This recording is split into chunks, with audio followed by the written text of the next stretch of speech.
Recently, I received a communication from a woman named Katie Tolarski. She told me a story about the office refrigerator where she works, which is where I work.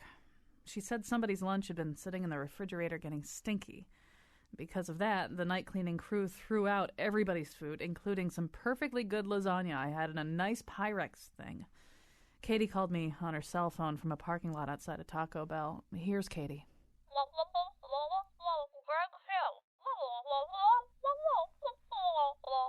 Okay, I couldn't understand that, but I was pretty sure that she said Greg Hill.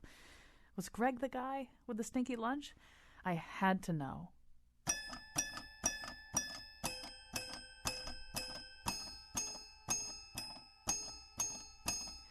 Episode 1. What kind of guy leaves his lunch sitting around for... Okay, stop. Excuse me? You can't turn everything into a serial investigation. You've gotten way too into that show. First of all, it wasn't my stinky lunch. We're friends. You should just accept on faith that I didn't do it. I resent being turned into a person of interest. Could I believe Greg? I really wanted to. I did. And what I heard over and over from Greg's friends was that, the Greg that they knew, a fastidious, considerate man, couldn't be the stinky lunch guy. But there was one person who had a different version. A story about Greg that was so evil and disgusting that if it were true, I might as well just pack up and... Are you doing cereal again? What? No, I'm just tuning my crappy piano. That better be all it is. See, did it sound like he was threatening me? This is... I just don't know. I mean, right? It's not me, is it? Next week, more about Greg, a possible weirdo.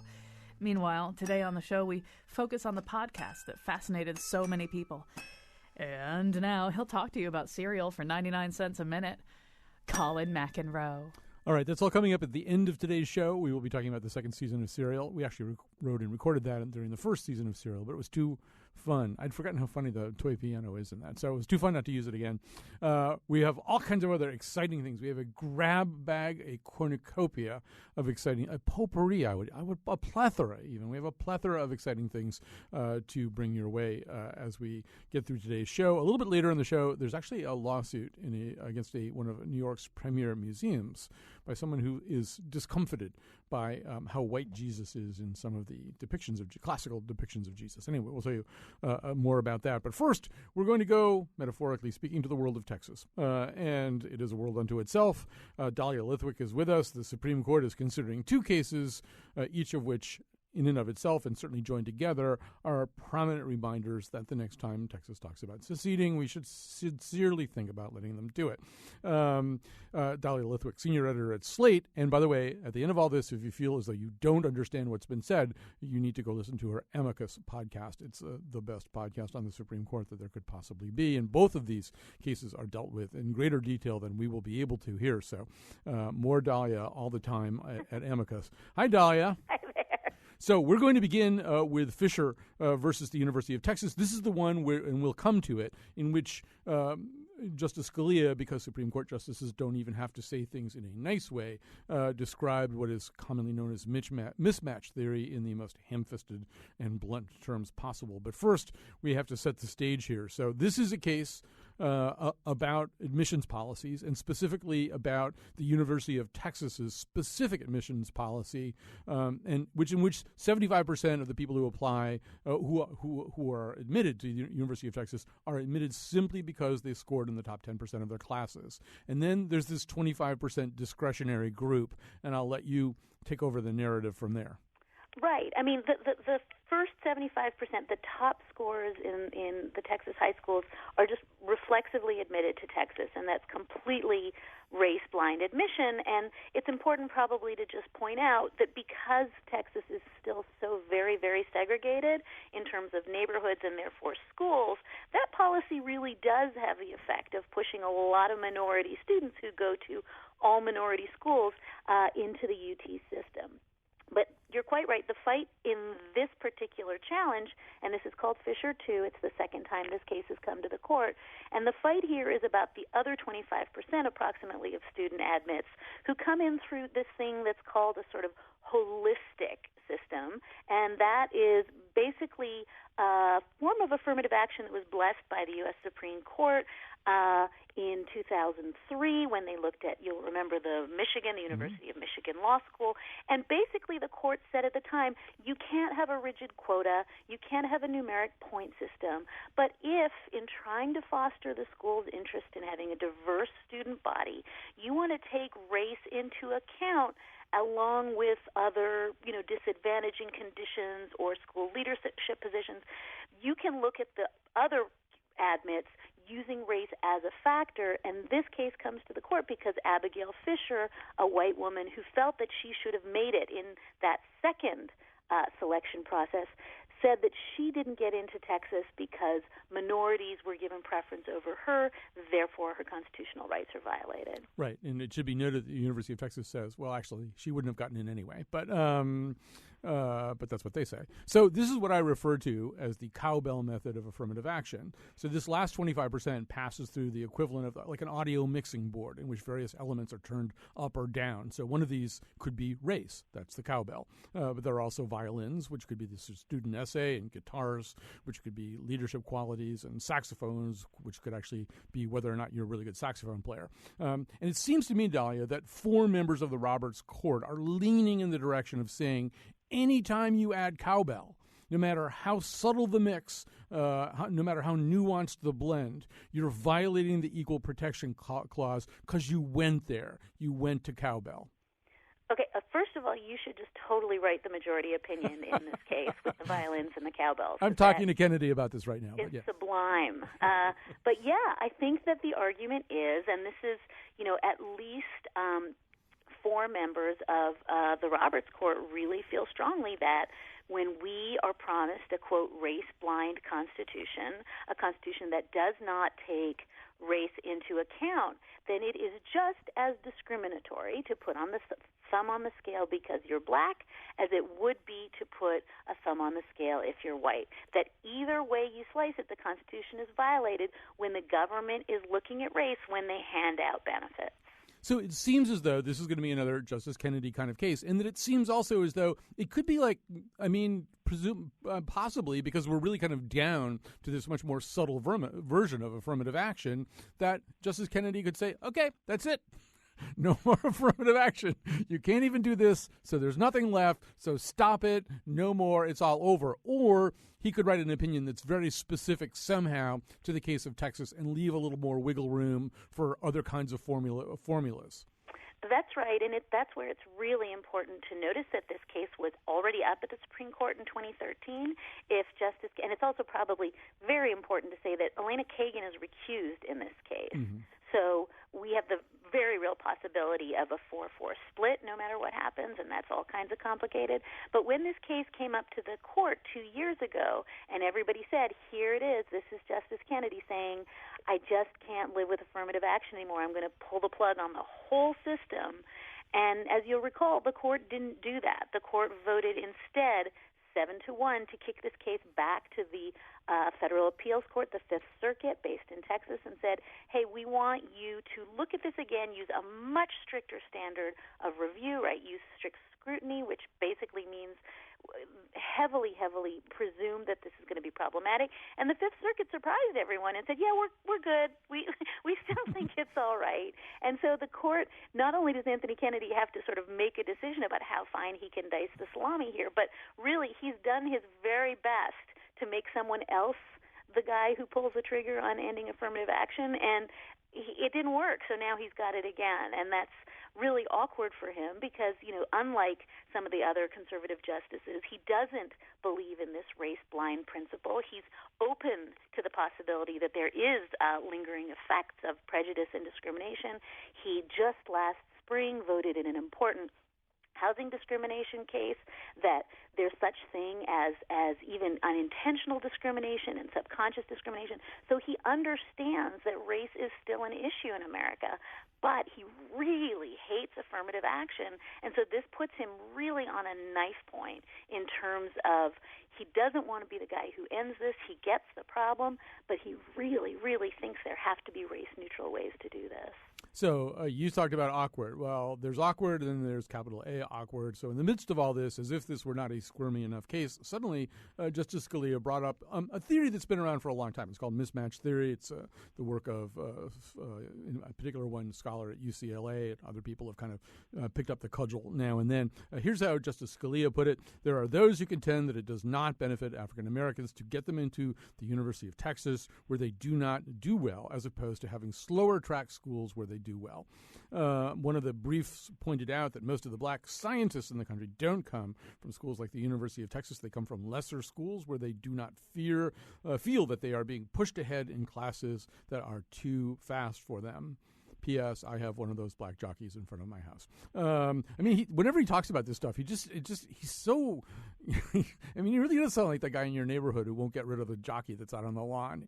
I mean, he doesn't really back off. And this, Dahlia, is an argument that when the people who really push it, when they frame it, they try to make it sound a lot more subtle than what came out of his mouth. That's exactly right. It's funny. I listened that morning. I mean, I was in the courtroom when Scalia was talking, and what I thought was, when Ilya Shapiro from the Cato Institute made this point on NPR this morning, it was really gently and sensitively framed. You know, it can be done. And then Justice Scalia, it's like he goes through his thesaurus and tries to find the most objectionable possible framing of each of these ideas. And, you know, he was very careful. I mean, Justice Alito was very careful to talk about African Americans. Scalia just called them blacks. You know, this notion of lesser schools, this notion of, you know, they don't do well. They need to go to lesser schools and slower schools. I mean, it's as though every word is chosen to inflame, and no one outside of AM radio talks that way, certainly not on the bench. So it was, you know, as widely reported, people did gasp. It was an amazing choice to use that language. You know, one thing that has been raised, okay, so this is, I mean, they brought it up in the most terrible way possible, and I didn't even read the whole quote. It goes on, and there's more blacks and more lesser schools and all this stuff. I mean, one argument that comes up is, all right, well, this is not something that he just thought up yesterday. As I said, this has been around for a while. There are people who do try to frame it a little bit differently. And then there's been a ton of social science research on it, most of which seems to really kind of knock it down, particularly at the level of subtlety, the level of cowbell subtlety that we were talking about before. The way, in fact, which, I mean, back in the 70s, maybe there were just these really kind of blunt quotas, and you could maybe make the argument back then that somebody was grabbed out of one context and thrust into another and maybe didn't do that well. But given the kind of subtle mix that we're talking about these days, it really doesn't seem to hold up as a matter of social science, and it certainly doesn't reflect the way things are done. And on the other hand, there's an argument for saying, well, so bring it up and then knock it down. Is there anything wrong with that? Well, and I think that's where Scalia got an unfair rap. I mean, I think the initial tweets and posts about this were unfair, first of all, because a lot of them declined to mention that he was citing an amicus brief. You know, this wasn't Scalia just citing his opinion. And I think the justices need to be able to freely cite amicus briefs, even when they say things that some people find abhorrent. And so there is this sort of slight, you know, tendency to rush in and judge and arrive at the worst possible conclusions. And as you say, there are other amicus briefs filed in this same case that roundly debunk the mismatch theory. And so, you know, it's fair game to talk about it. I would say, and this is something that I think not everybody noticed, that he was talking about how minority students don't thrive at good schools, and yet he was sitting a foot away from Clarence Thomas and just several more feet away from Sonia Sotomayor. And so there's another level of the sort of the pure optics of suggesting that, you know, man, they are out of their league, that, you know, you couldn't have failed to miss if you were watching. So there's, again, it's not that he shouldn't be allowed to say whatever he needs to say. And as you say, this is a theory that goes way back. But I think that there's just something about the way he says it and the way in which it really feels as though he's saying, like my friends here, Sonia and Clarence, who barely scrape by at their respective, you know, Ivy League schools. It's just a very, very sort of tone-deaf way of talking about something that is already being caricatured and really inflamed throughout the country. I would also just like to say, based on my experience at one fairly elite institution, that there are people who are admitted, who are not qualified, and who barely scrape by. They are called legacies. They are, their parents went there or something. And I would just double down on that and say, it's amazing that nobody thought that Abigail Fisher, who, as you said, the Fifth Circuit Court of Appeals said she wasn't going to get in anyway. And yet nobody says, hey, she would have felt really awful if she'd gone to UT and wasn't as smart as everyone else. And so I do think it points up the sort of extent to which we assume that white people who don't get admitted are going to do just great at schools that are too hard for them because they're somehow entitled to be there in the first place. So, as you've noted, it isn't really only Justice Scalia who's winding up sort of in these kind of tripwire red zone kind of modes. It's Justice Sotomayor as well. It's a hard topic to talk about for all the reasons that we're suggesting, and she's had some flare-ups as well. That's right, and it's probably the other one tiny data point we should put in to flesh out the conversation is that if you really care about inside baseball at the Supreme Court, then you may be interested to know that Joan Biskupic, who reports on the court for Reuters, did some extraordinary reporting last year and found out one of the big reasons the court kicked this case back in 2013, they sat on it for 8 months, Fisher won, and sent it back to the lower court, was in part because Sotomayor had circulated a draft opinion that was about really the impact of race in America today, more or less saying, oh my God, every time you say we're over race and we're getting over race, and to quote the Chief Justice, the best way to get beyond race is to get beyond race, you are diminishing the experience of every day of what it is to be a minority in this country. And it was an incredibly passionate dissent. There was reporting by Joan Biskupic suggesting that because of that dissent, the court just said, oh, my God, make this go away, and they agreed to not decide the case, and the dissent was not published, although the dissent was published a year later in a Michigan affirmative action case called Schuette. So I think it's really, really important in talking about how Sotomayor fits into this, that it took her a while, but she has become a real voice on the Supreme Court for the experience of being a minority and the experience of being told you don't belong here. And so when she is talking in this case, and there were a lot of points when she was trying to talk and people were talking over her, it's really important to see the sort of valence around her life and her story and how much she feels not only that she herself benefited from affirmative action, but that the absolute blindness of some of her colleagues on this issue is really painful to her. All right. For more about this and other things, you should absolutely investigate Dahlia's podcast, Amicus, which covers this in greater detail than we can today. But we want to have a little bit of time to move on to Evan Wall. This is the other case. Oh, it's so different. It's not about Texas. Yes, it is. It's not by a whole different group of people. No, it's not. It's the same people all over again, the same basically kind of conservative legal think tank project. It's the same lawyer, Mr. Blum.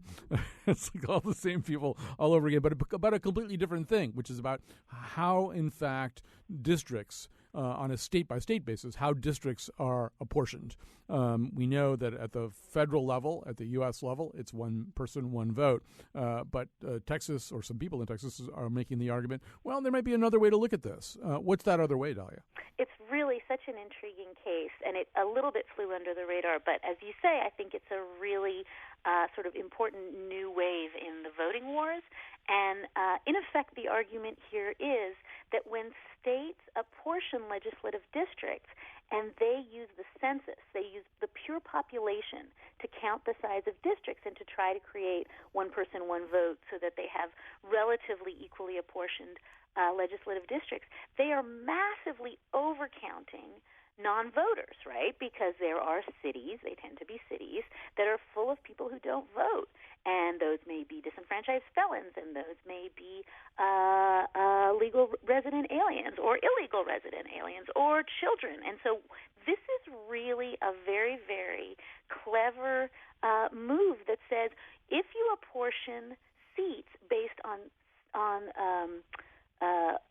purely census on population numbers as opposed to voters, you are diluting the vote of the voters in jurisdictions where huge numbers of people are not legal citizens or legal voters. And it is an amazingly deft way, and I think everybody agrees to this, to shift power away from big urban areas that have huge numbers of children, areas as it occurs in Texas where there are a lot of non-citizens in a jurisdiction, and to shift it back to older, whiter, rural areas. And so this is really an amazing reversal of the very principle, one person, one vote, that says when we apportion districts, we count noses, we don't count voters. They're saying, no, count voters. Right. Your former colleague and former boss, David Platts, made a great point, which is this is sort of extrajudicial, but it's, the notion that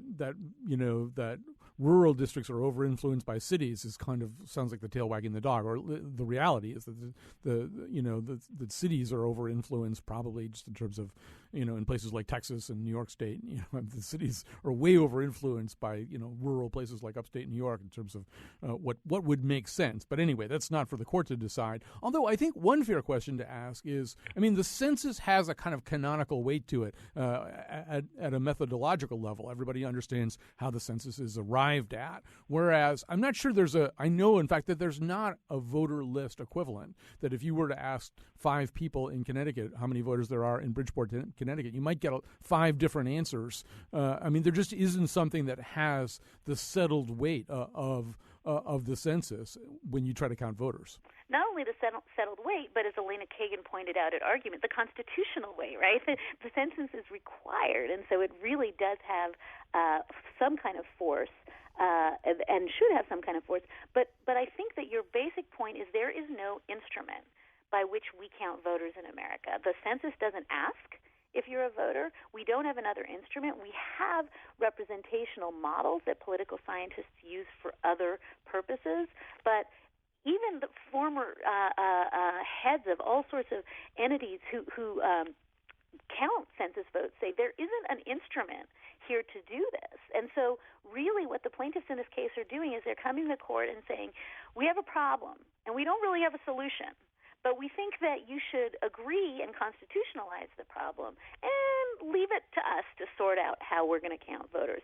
And that's a really kind of horrifying proposition when you think about the fact that this has the possibility of really fundamentally upending the way we apportion jurisdictions all around the country. So it's really, really a deeply profound flaw in this case that there isn't a way to know. It does not exist a way to know the information they're seeking to base all of apportionment on. I assume that, there may be many shades of gray here, but I assume that there are 3 basic possible rulings here. One of them is the court can say, no, it's population, go away, shut up, don't ask us about this anymore. It's population. Even at the state level, it's population. That's that. Or they could say, you know what, you're really right. We never thought about this before, but, it really makes more sense just to count the voters. So everybody do that.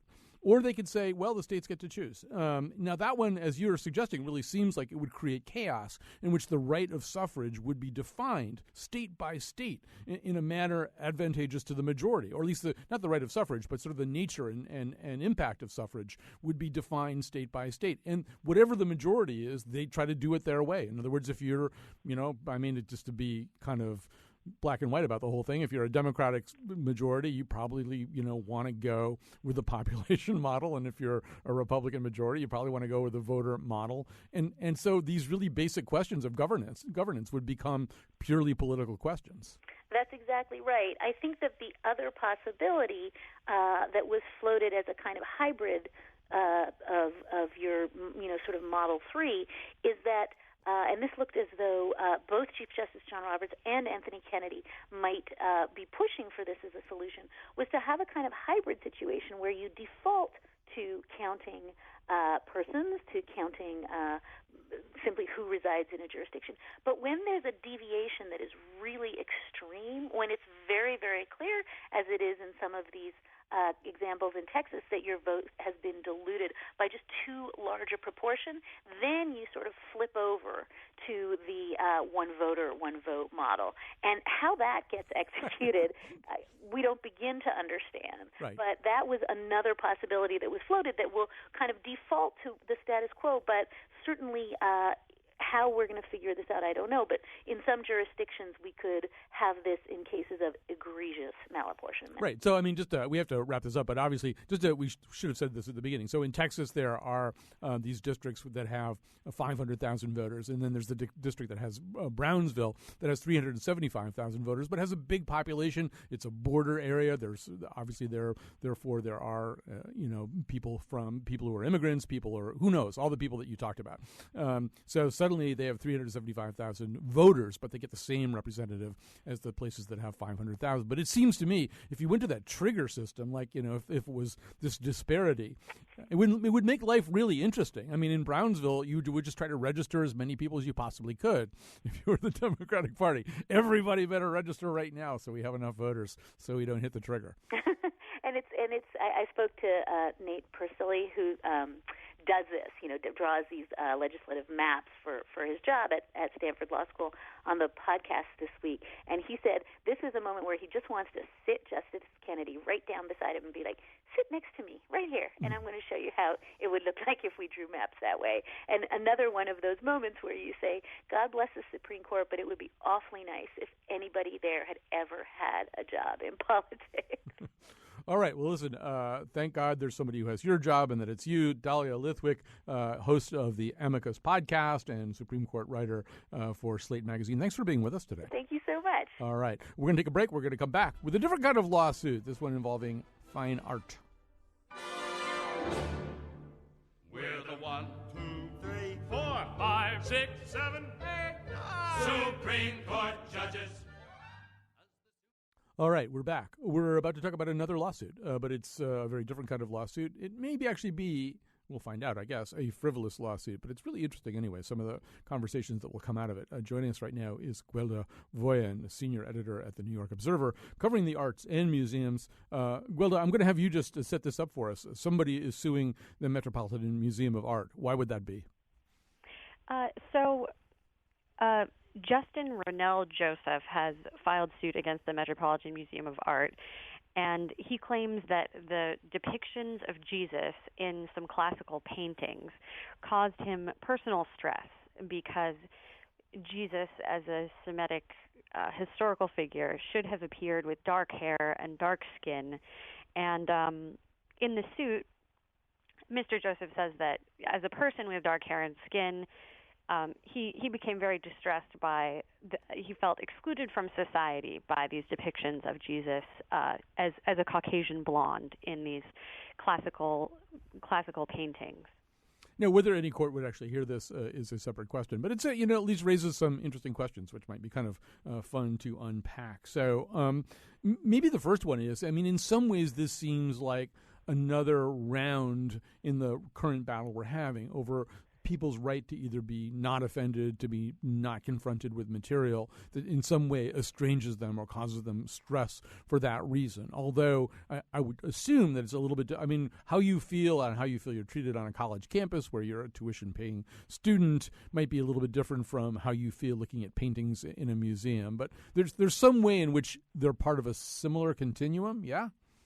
Absolutely. I mean, we're seeing this all over the country. I think recently there was a controversy about paintings that were hung in a state house in Montana, and they showed basically American Indians, Native Americans, and sort of used some of the tropes that we associate with early depictions of Thanksgiving or something, with feathers. And Native American groups have come forward and pointed out that actually they're not historically accurate, these paintings, and now there's a debate going on there about whether or not they should be displayed. They're also some of the only paintings that depict that era. So of course there are people who think that they should remain on display. I mean, I think that this lawsuit is definitely frivolous, and as you said, will probably not be heard. But it's rooted in some semblance of reason, in that it claims that a public institution, after the Civil Rights Act of 1964, cannot discriminate. So I think that the discussion now might have spurred this person to make this somewhat ridiculous claim, and it's unfortunate, I think, that anyone would kind of clog up our legal system, but it does relate very much to sort of the question right now, should we revise parts of history that were unfortunate kind of out of our consciousness because it makes us uncomfortable or causes us, as he said, emotional stress.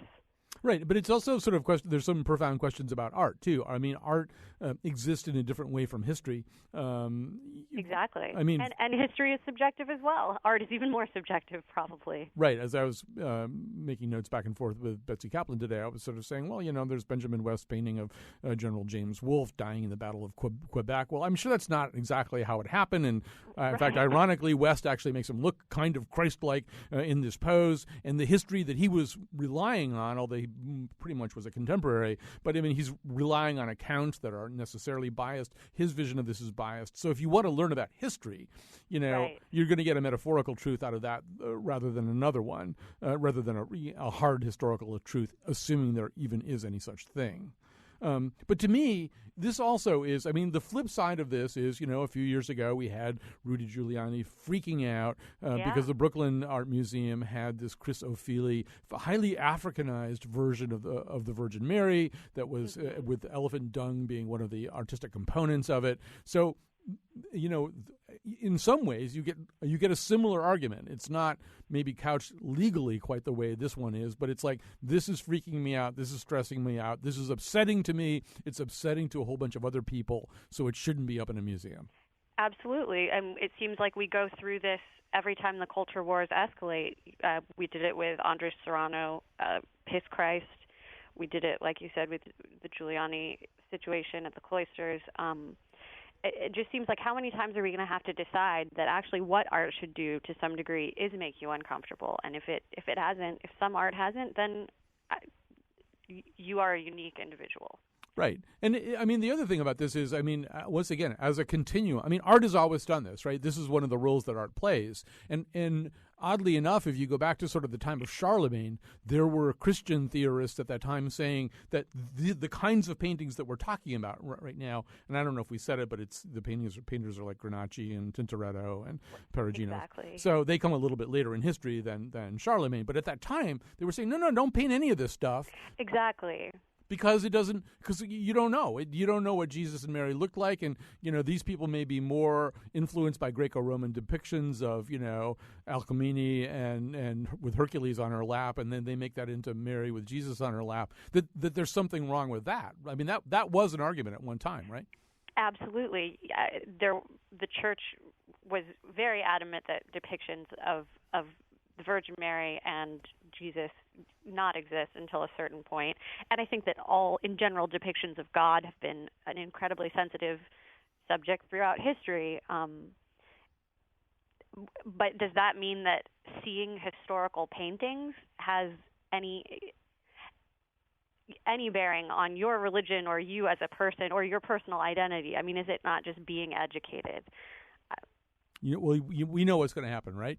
Trigger warnings. You walk into the museum, there'll be a little sign that says, you may see things here, depending on your orientation, that may upset you, so just get ready, right? Maybe they'll actually come to that.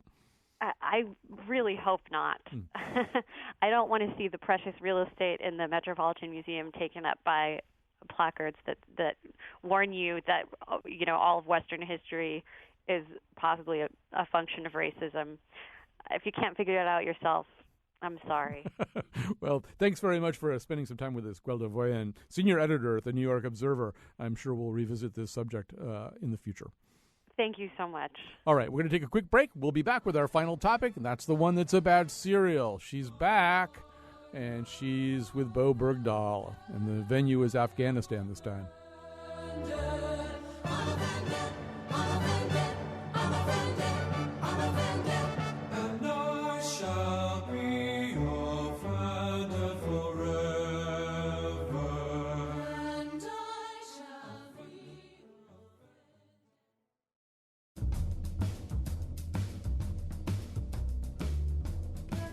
So, can you use MailChimp to deliver high fives to Bo Bergdahl? I'm so confused.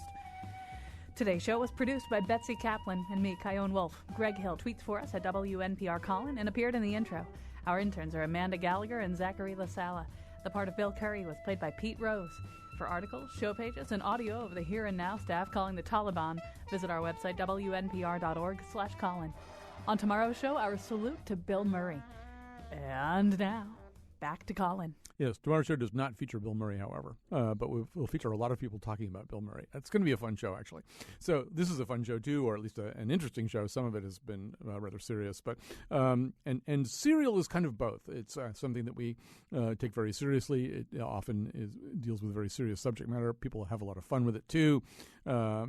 Last week, the first episode dropped, and at the end, there was, in fact, a promo looking forward at the next installment. And at one point, we hear Sarah Koenig saying, "This is me calling the Taliban." That's already turned into like this huge internet meme of people lying on beds with their princess phones calling the Taliban.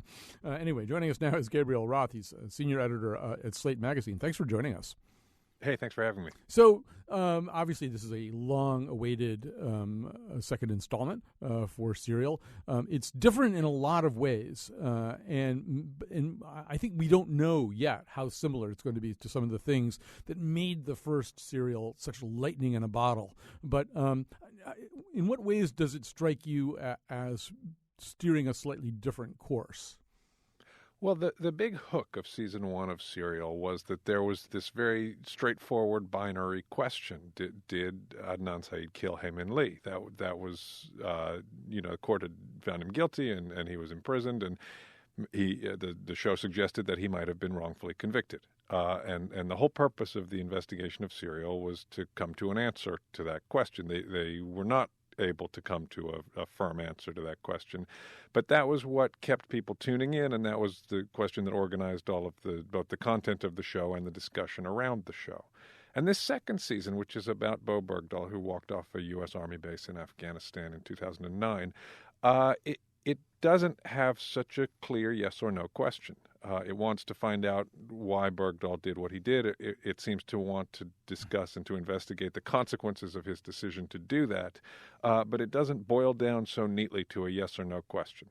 I think another aspect of this that it will be interesting to see whether they can recreate here. One of the things that made the first season so mesmerizing was that kind of show your work quality to an extent that journalism typically doesn't do. We sort of saw Sarah Koenig at least kind of telling us her version of how she was assembling this story, things she found confusing, things she found personally troubling, ways in which her own personal relationship to this story was or was not affecting it. And there was also this sense that she had come upon this in a clearing in a dense forest that not many people had visited. This time, this thing starts with a pretty well-known screenwriter already having tackled this. The guy who's been involved in Hurt Locker and Zero Dark 30, this guy has already forged the kind of relationship with Bo Bergdahl that Sarah Koenig created pretty much out of thin air in the first Serial.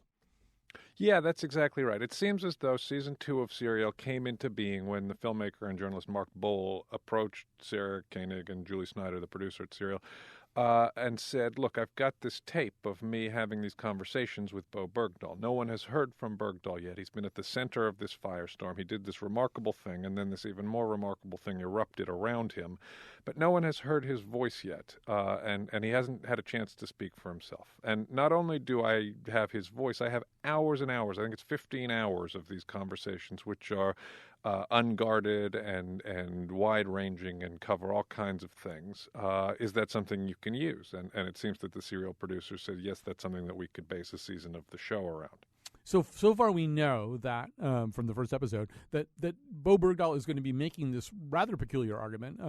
In some ways, just in his apparent naivete, he does resemble a little bit the protagonist of the first season. But anyway, he's going to make this argument that he basically went AWOL, or Dust One, as we learned that it's called under certain circumstances, because he wanted to call attention to some unfairnesses or lapses of good judgment or good management within the military. We don't know too many details about that yet, but we know that's going to be part of it.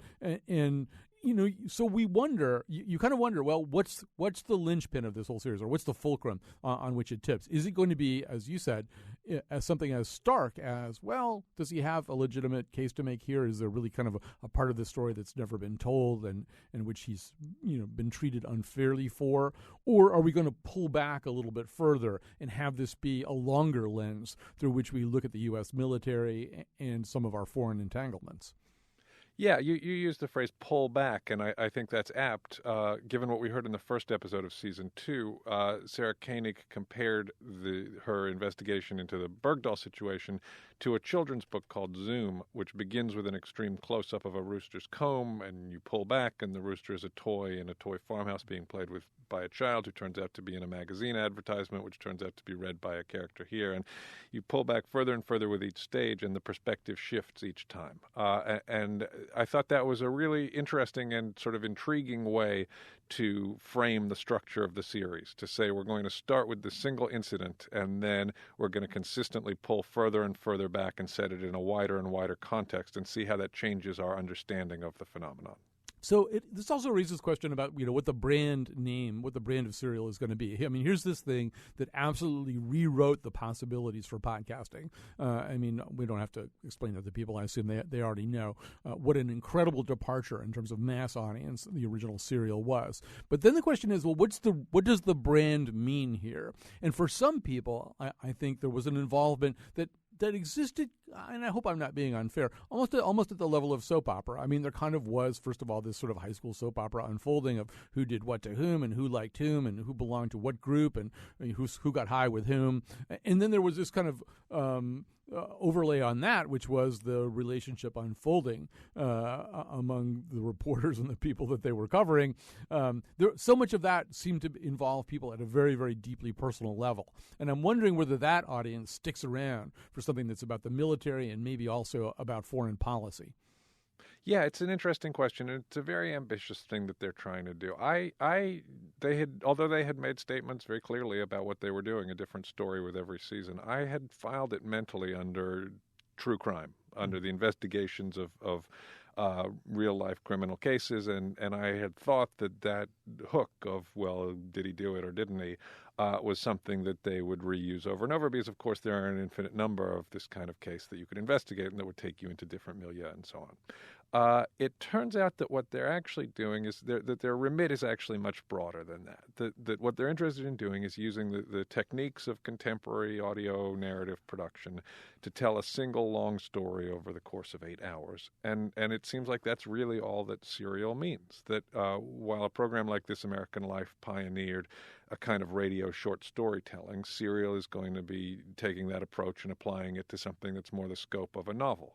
If This American Life is a collection of short stories, then each season of Serial is a different novel. And I think that's a really interesting form and an interesting way to go, but the question of whether you bring your audience with you from one story to another is still very much up in the air. Right. There's this Swiss marketing and communications theorist, Clotaire Rapaille, who talks about the code of something. That there's what something says it is, and then there's the code, which is sort of how people read it and understand it. And so, I mean, a Hummer is a big, heavy car, but its code has got all kinds of other military overlays and psychological overlays and reasons why people might want to own it that have nothing to do with what the makers of Hummer even say about it. So similarly with Serial, I mean, there's what they say that they're doing, which is exactly what you just said, and then there's probably also how they're read and interpreted. One thing that I think that they might be able to do as a consistent arch from season 1 to season 2. Season 1 was also very much about geeking out on stuff. So, there were podcasts about the podcast and podcasts about the podcast about the podcast and people just sifting through all kinds of forensic evidence and things that were not actually entertained on the narrative itself. And people like doing that, and the internet lends itself very much to that. And this seems to be, if they could get anything comparable to the feverish engagement of the first season, they're already providing maps and stuff like that on their own website. This is the kind of thing you really could geek out about. That's right. One of the challenges that they're facing, though, is that they've stepped into a story that's extremely politically charged, and that's charged along the ordinary sort of political fault lines of American discussion, where there are people associated with military groups for whom Bo Bergdahl is just straightforwardly a traitor and a war criminal. people who say that, his platoon mates lost their lives in the search for him just because he did this foolish, willful thing. And as soon as you address something that stirs up that kind of controversy, it's no longer a kind of virgin field of snow for investigation in a way that the Hae Min Lee murder case sort of was for the Internet. Let's actually hear a little bit of a clip here. I think you can get also kind of a sense of, I think these are actually two clips merged together, but you can get a little sense of how Bo Bergdahl sounds. So I had this fantastic idea that I was going to prove to the world that, I was the real thing. I could be what it is that all those guys out there who go to the movies and watch those movies, they all want to be that, but I wanted to prove that I was that.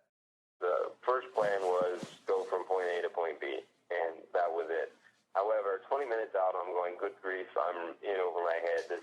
When I get back to the fob, they're going to hit me with everything they can. I knew that was going to happen, but suddenly, it really starts to sink in that I really did something bad.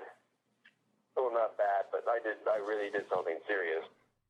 We're talking to Gabriel Roth, a senior editor from Slate. This also is very much about the future of podcasts. It's not going to dictate the future of podcasts, but the success or failure of this raises some interesting questions about what can podcasts do and what can't they do. Slate is really, really good at a certain kind of podcast. I'm completely addicted to the format. It's a very familial kind of format where you sit down every week with Plotz and Emily and Dickerson, and they're like your family, and you listen to them argue about stuff. And I listen to all those podcasts, and they're really great. And there are other kinds of narration, fictional narration. The Message is something that they're trying to break now. It has a little bit of the sound of Serial, but it's a fictional story. But this is an interesting question. This is the only really mass market, huge phenomenon, Mark Maron notwithstanding, to come out of the podcasting world. And I assume that world is watching this. Yes, absolutely. I mean, Serial changed the game, I think, for everybody who's involved in audio production. And it comes back to this question, were people there for a long-form audio narrative, or were they there for this one particularly compelling case? And the jury is still out on that. Once again, we're producing the Serial Spoiler Special podcast, in which every week we're talking about each episode of Serial. It remains to be seen if the amount of energy and attention going on around season 2 of Serial matches the energy and attention that made season 1 something where people wanted not just the podcast itself, but then peripheral podcasts discussing the original podcast. The other thing that this will have, and I think there may even be a little story breaking right now, or maybe even a big story breaking about Bergdahl right now, but it does seem as though this will have the quality of making news and paralleling news, right? I mean, the Bo Bergdahl's case is far from being a settled matter. In fact, the Said case was really kind of different in that way than it seemed to have been settled. But this will have the advantage of probably unfolding in real time against breaking news in the Bergdahl case. I think that's absolutely right, and I'm sure it will be good for Serial that there will be developments in the outside world that they will respond to, just as they did in the end in season 1, as their investigation created new events happening. It's worth mentioning that the case against Bo Bergdahl is in a military tribunal rather than in a civilian court, which I think is more insulated from the media and from sort of public pressure. It becomes less of an issue, the fact that there will be a lot of attention focused on this case, which frankly would be true with or without Serial. But yeah, Serial has, I think, deliberately chosen, both with the content and with the timing of the release, to cover something that's going to be unfolding as they're going, and that presumably is part of the excitement for them. Well, Gabriel Roth, it's been great to talk to you. I talked to you some more, but it's Monday. That means I get a new installment of the Gist with Mike Pesca, and Hang Up and Listen will be up tonight. So I really got to go. I got to get ready for all my Slate podcasts. All right. Well, enjoy. Thank you for having me. Thanks for talking to us today. Thanks to Betsy Kaplan for putting it all together as well. We will be back tomorrow. This is going to be an unusual show for us. We're going to have an author who wrote a book about Bill Murray, but you're going to hear we've been collecting voices to talk about Bill Murray. He occupies an unusual place in the sort of actor firmament of our world.